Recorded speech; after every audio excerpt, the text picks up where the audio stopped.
नमस्कार, आप देख रहे हैं भारत एक्सप्रेस और मैं हूं आपके साथ आंचल मित्तल। सुप्रीम कोर्ट में हाल ही में एयर इंडिया के खिलाफ दायर एक जनहित याचिका पर सुनवाई हुई। इस याचिका में एयरलाइन पर सुरक्षा नियमों में लापरवाही और हादसे के आरोप लगाए गए थे। सुनवाई के दौरान कोर्ट ने कड़ा रुख अपनाते हुए साफ कहा कि एक दुर्भाग्यपूर्ण हादसे के आधार पर किसी एक एयरलाइन को निशाना बनाना ठीक नहीं है। कोर्ट ने याचिकाकर्ता से सवाल किया कि अगर सुरक्षा मानकों में सुधार की जरूरत है तो ये नियम सभी एयरलाइंस पर लागू क्यों नहीं होने चाहिए, सिर्फ एयर इंडिया को क्यों टारगेट किया जा रहा है। कोर्ट ने यह भी कहा कि हादसे के बाद हर कोई एयर इंडिया के खिलाफ केस दर्ज करवाना चाहता है, लेकिन बाकी एयरलाइंस के मामलों पर कोई ध्यान क्यों नहीं देता। सुप्रीम कोर्ट ने यह भी जोड़ा कि हम ये मानते हैं कि ये गंभीर और दुखद हादसा हुआ था, लेकिन इसका मतलब ये नहीं कि पूरी एयरलाइन की इमेज को खराब किया जाए। याचिकाकर्ता को कोर्ट ने यह सुझाव भी दिया कि ऐसा ना लगे कि आप किसी दूसरी एयरलाइन के लिए काम कर रहे हैं और प्रतिद्वंदी कंपनी को फायदा पहुंचाने की कोशिश कर रहे हैं।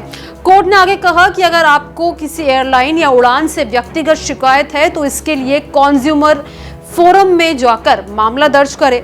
याचिकाकर्ता के वकील ने अदालत को बताया कि उनका एयर इंडिया के साथ निजी अनुभव खराब रहा है। इस पर जजों ने हल्के अंदाज में कहा कि हम भी हवाई यात्रा करते हैं और कई बार विभिन्न अनुभव होते हैं।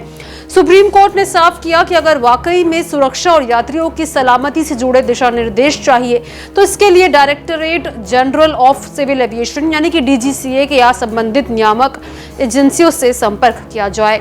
अगर वो कार्रवाई नहीं करते तो हम देखेंगे। उस याचिका में क्या मांगे रखी गई थी वो आपको बताते हैं।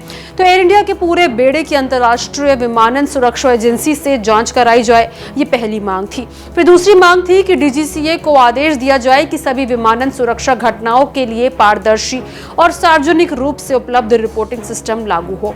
फिर तीसरी मांग थी कि अहमदाबाद में हुए एयर इंडिया के AI-171 विमान हादसे के पीड़ित परिवारों को मॉनिट्रियल कन्वेंशन 1999 के तहत मुआवजा दिया जाए। फिर चौथी मांग थी कि एयर इंडिया की फ्लाइट के यात्रियों को एक्स ग्रेशिया या मुआवजा दिया जाए। सुप्रीम कोर्ट ने दोहराया कि यदि किसी नियामक तंत्र या सुरक्षा ऑडिट की मांग है तो वो सभी एयरलाइंस के लिए होना चाहिए, ना कि सिर्फ एक कंपनी को टारगेट करके। अदालत ने यह भी कहा कि किसी एक हादसे के आधार पर पूरी एयरलाइन को दोषी ठहराना उचित नहीं है। मामले का मूल केंद्र अहमदाबाद में हुए एयर इंडिया के विमान हादसे से जुड़ा है। याचिकाकर्ता का कहना है कि इस हादसे के बाद एयर इंडिया ने सुरक्षा मानकों का ठीक से पालन नहीं किया और यात्रियों को भी उचित मुआवजा नहीं मिला। लेकिन कोर्ट का मानना है कि इस तरह के मामलों में भावनाओं के बजाय संतुलित दृष्टिकोण अपनाना जरूरी है। कोर्ट के शब्दों में अगर सुरक्षा दिशा निर्देश बनाने हैं तो ये सभी एयरलाइंस पर समान रूप से लागू होने चाहिए। एक हादसे के आधार पर पूरी कंपनी को बदनाम करना ठीक नहीं है। सुप्रीम कोर्ट के इस रुख पर आपकी क्या राय है, कमेंट बॉक्स में जरूर शेयर करें। साथ ही इसी तरह के तमाम वीडियोस के लिए हमारे चैनल को जरूर सब्सक्राइब करें।